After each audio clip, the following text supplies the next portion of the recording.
Bismillahirrahmanirrahim. Assalamualaikum warahmatullahi wabarakatuh. Perkenalkan nama saya Erhalina Jemulanti Kusuma, NPM 1011119108 dari Fakultas Kedokteran Universitas Islam Bandung. Izinkan saya untuk memaparkan dari hasil penelitian saya dengan judul Gambaran Faktor Risiko Terjadinya HIV/AIDS pada Laki-laki Usia Produktif di RSUD Dr. Slamet Kabupaten Garut. Hal yang melatar belakangi penelitian saya yaitu adanya HIV di Asia Tenggara menduduki posisi kedua tertinggi di dunia. Kasus HIV di Indonesia sendiri mengalami ada peningkatan dan juga tertinggi pada tahun 2019 dengan jumlah kasusnya itu 50.282 kasus. Provinsi Jawa Barat sendiri merupakan provinsi terbanyak ketiga dari kasus HIV. HIV/AIDS merupakan suatu penyakit yang menular yang mana apabila tidak ditangani dapat menyebabkan adanya infeksi oportunistik yang mana apabila terus tidak ditangani dapat menyebabkan adanya kematian kurang lebih 3 tahun setelah didiagnosis. Adapun faktor risikonya yaitu ada heteroseksual, homoseksual, biseks, injecting drug user, transfusi darah, dan juga perinatal. Berdasarkan dari epidemiologi, kasus dari HIV/AIDS itu lebih sering terjadi pada laki-laki dibandingkan perempuan dan juga lebih sering terjadi pada usia produktif dengan rentang usia 25 sampai 49 tahun. Salah satu daerah yang berada di Jawa Barat sendiri yaitu ada dari Kabupaten Garut memiliki kasus 550 kasus dari HIV/AIDS. Berdasarkan dari hasil prasurvei yang saya lakukan pada tanggal 15 Februari 2022 di RSUD Dr. Slamet Kabupaten Garut yang merupakan rumah sakit yang menangani dari kasus HIV/AIDS, terdapat 339 pasien yang ditangani dari tahun 2015 sampai 2022.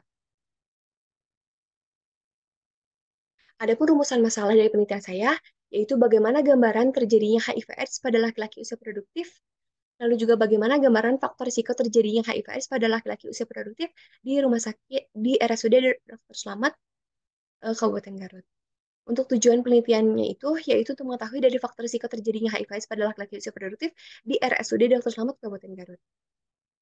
Adapun kerangka penelitiannya, yaitu dengan adanya kasus HIV/AIDS yang semakin meningkat di Indonesia dan juga secara epidemiologi lebih sering terjadi pada laki-laki dan juga pada usia produktif, dan juga terdapat ada beberapa faktor risiko dari HIV/AIDS, yaitu adanya dari transgender, bisex, heteroseksual, homoseksual, injecting drug user, perinatal, dan juga dari transfusi darah, yang mana di sini saya mengambil dari 5 faktor risiko tertinggi, yaitu dari heteroseksual, homoseksual, injecting drug user, perinatal, dan juga transfusi darah, yang mana dicari dari faktor tertinggi yang paling berpengaruh.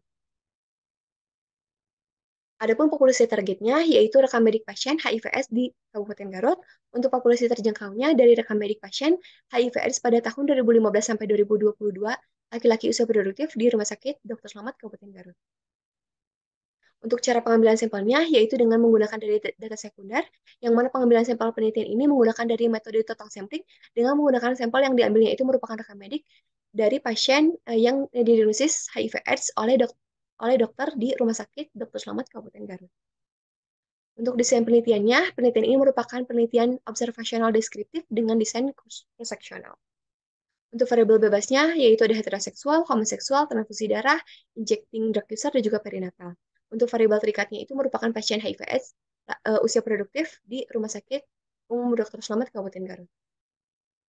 Untuk aspek etik penelitian, yang mana penelitian ini mungkin memiliki dari dampak etik, yaitu berupa ketidaknyamanan, karena adanya data yang diambil sebagian dari untuk bahan penelitian. Yang mana untuk meminimalisir dari dampak etik, penelitian ini maka dilakukan dari pendekatan penggunaan dari prinsip etik global, yaitu dari respect for person, yaitu untuk menjaga dari anonimitas dari dan juga kerahasiaan dari identitas dari subjek, lalu beneficent dan atau non maleficent, yang mana mencegah adanya hal-hal yang merugikan dengan cara menjaga dari kerahasiaan identitas dari subjek, lalu juga justice yang mana menjaga dari prinsip keadilan dan juga keterbukaan. Adapun eh, hasil penelitian dari hasil penelitian saya yaitu yang pertama dari karakteristik pasien laki-laki usia produktif dengan HIV/AIDS dengan rentang usia 20 sampai 29 tahun eh, dengan jumlahnya yang mana usia rentan tersebut itu merupakan usia yang tertinggi dengan jumlahnya itu 83 orang dengan presentasinya itu 40%. Di mana untuk yang terendahnya itu yaitu 40 sampai 49 tahun dengan jumlahnya itu 60 orang dengan presentasinya itu 28,8%. Adapun dari karakteristik pasien laki-laki usia produktif dengan HIV/AIDS berdasarkan dari faktor risiko, untuk faktor risiko tertinggi itu yaitu pada homoseksual dengan jumlah pasiennya itu 171 dengan persentase 82,2%. Dan juga paling sedikitnya itu pada transfusi darah yang mana tidak terdapat adanya dari faktor risiko tersebut. Jadi untuk hasil kesimpulannya sendiri, yaitu untuk usia produktif paling banyaknya itu dengan rentang usia 20 sampai 29 tahun dan paling sedikitnya itu 40 sampai 49 tahun. Dan juga paling banyak dari faktor risikonya itu yaitu pada faktor risiko homoseksual, hubungan karena homoseksual, dan juga untuk faktor risiko dari transfusi darah tidak terdapat adanya faktor risiko tersebut. Sekian dari eh, sekian dari hasil presentasi saya. Mohon maaf apabila ada yang salah. Wassalamualaikum warahmatullahi wabarakatuh.